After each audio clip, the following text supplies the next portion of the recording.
தீரர் Mayandi Servai 1903.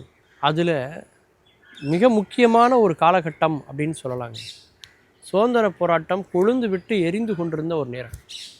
March 3ஆம் தேதி மதுரை மீனாட்சி அம்மன் கோயிலினுடைய கோபுரத்திலே தேசிய கொடியை ஏற்றுவேன் என்ற ஒரு சூளுரையை ஏற்படுத்துகிறார் மாயாண்டி சேர்வை. அவர் ஒரு மிகச்சிறந்த ஓவியர். அவருடைய ஓவியங்களால் பலரும் தேச விடுதலையில் ஈடுபட்டிருக்காங்கன்னா எப்பேற்பட்ட ஓவியர்னு பார்த்துக்கோங்க. ஒரு சின்ன உதாரணம் சொல்கிறேனே, சின்ன மருது பெரிய மருது அப்படின்னு 2 பேர் இருந்திருக்காங்க. அப்படிங்கிறதே நமக்கு எப்படி தெரியும்?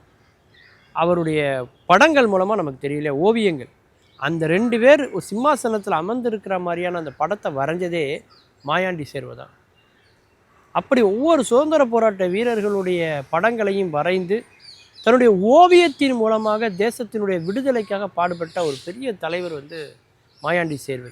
1992 ஆகஸ்ட் 12ஆம் தேதி தான் அவர் காலமாகிறார்.